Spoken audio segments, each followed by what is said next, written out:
Hey folks, so welcome back to part two of our specific heat capacity lesson. And what we're going to do is we're going to try and use the specific heat capacity in some calculations. So let's get into this straight away. So first of all, a wee bit of revision, and this is really just to show you the type of stuff that I want you to have at your fingertips. So this is the knowledge that you should be revising when you're doing your revision at home. So we need to know what heat is, and we need to know that heat goes from hot to cold. I'm not going to go into detail here because I've already done this in a previous lesson. We need you to know that the definition of temperature is the average kinetic energy of the particles that make up a substance, and that there are three units: degrees Celsius, degrees Fahrenheit, or kelvins.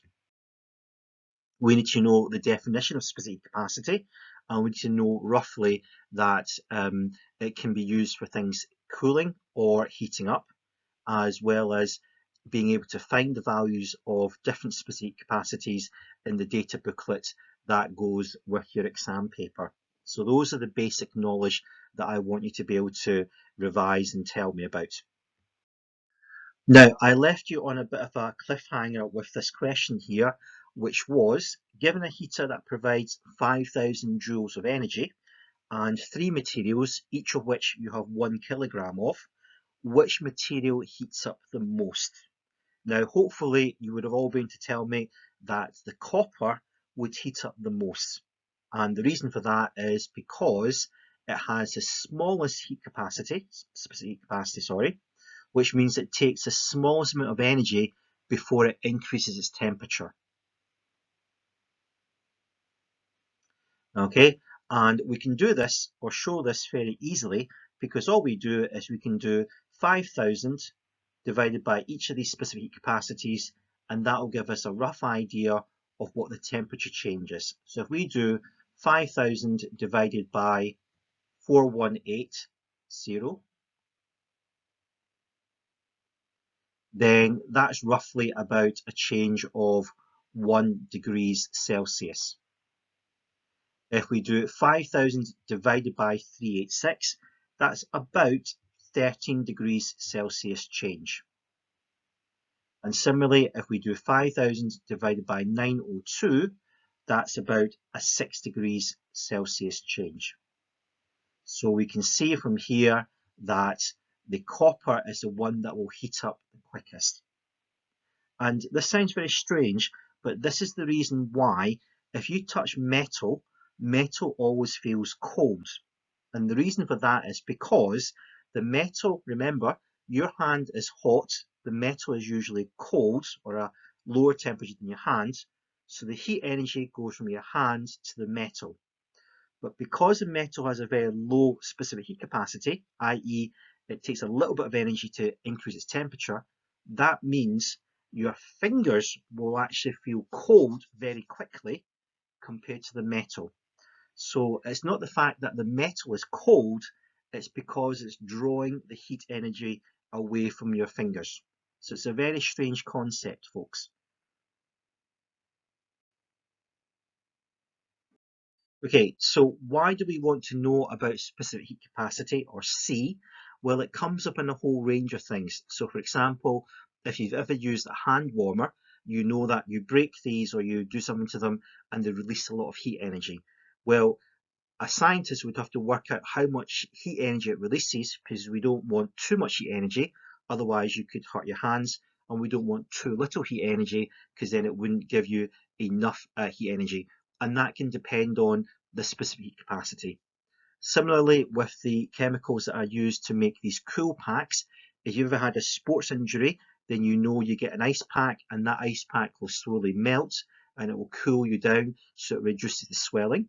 So that relies on knowing the specific capacity of that material. If you've got central heating in your house, most of them tend to run on water because water has a very high C. So that means it needs a lot of energy to heat it up. But at the same point, remember, C works both ways. So when that hot water goes around your house, that will give out all that energy back again as heat energy, keeping you warm. So specific capacity is a really, really important bit of knowledge. Okay, now let's get to some calculations because we've kind of done a little bit of that, but let's do it a bit more formally. So the equation we're going to use is EH is equal to Cm delta T, where EH stands for the heat energy. That can either be in joules or kilojoules. Can you remember how to convert kilojoules to joules? Hopefully you can tell me it's multiplied by 1,000. The specific heat capacity, which is units of joules per kilograms per degree Celsius. This is always given to you in the data sheet or in the front of our problem booklets. The mass, you know this by now, is always in kilograms. And this triangle here is pronounced delta. So this is called delta T, and it basically means the change in temperature. And this change in temperature can either be in degrees Celsius or kelvins. You'll probably see it in degrees Celsius more, but the chemists sometimes use kelvins. Now, how do we use this equation? So let's look at some worked examples.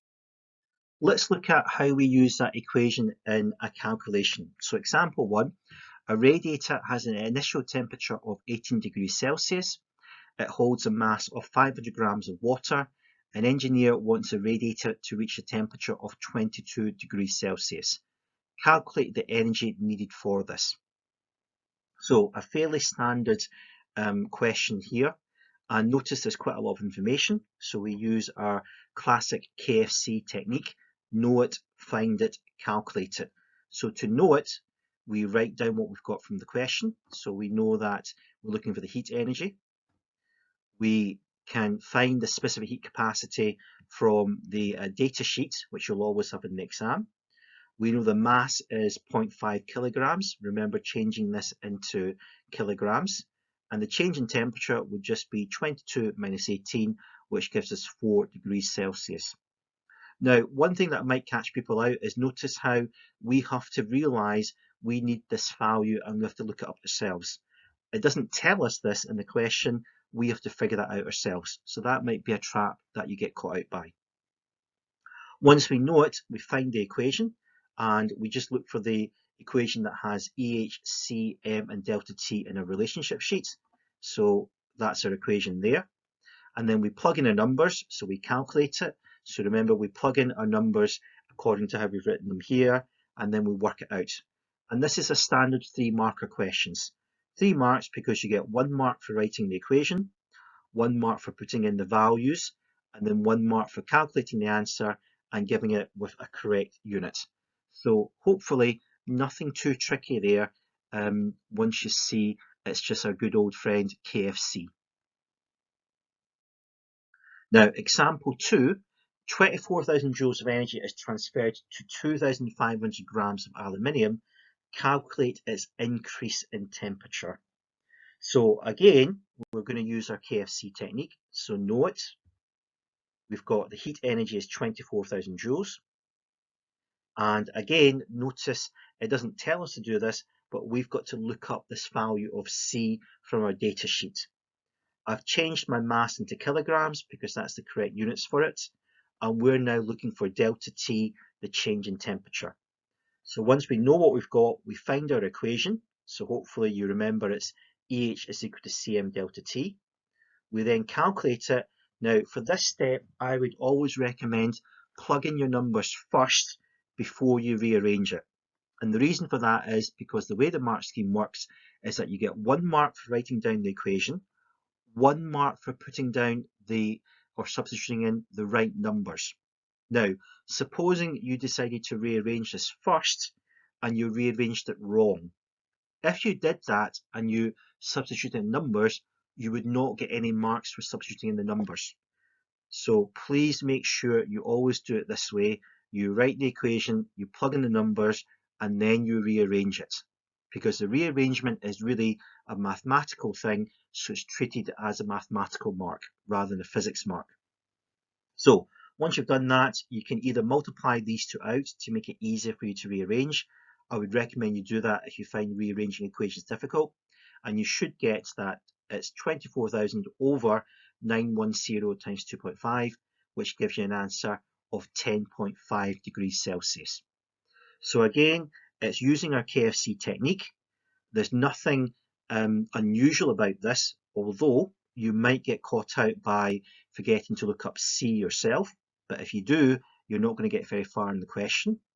You might get caught out by the rearranging the equation bit, but again, what I would recommend is if you multiply out the bits that you can to make the equation easier to rearrange. But even if you find the rearranging difficult, if you write down the equation, plug in the numbers, you should still be picking out 2 marks out of 3. And then the final example is to really show you how this works in an exam question. So this is a past paper question. A hot water dispenser heats 0.25 kilograms of water for each cup. Calculate the minimum energy required to heat this amount of water from initial temperature of 20 degrees Celsius to its boiling point. And you can see it's a standard 3 marker, so we should be using our KFC technique.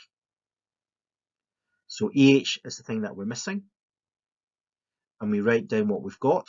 So again, we're expected to look this up ourselves. We're also expected to know that the boiling point of water is 100, although you can look this up in the data sheet. And so to find the change in temperature, it would be 100 minus 20, which is 80. We then find the relationship we want to use. EH is equal to Cm delta T. We then calculate it, so we sub in our numbers from our note part, and then we have the final answer with the correct units. So hopefully you've seen 3 examples now. You can see if it's a standard 3 marker, we're using our KFC technique. So by now you should have been practicing this technique, and it should be second nature almost.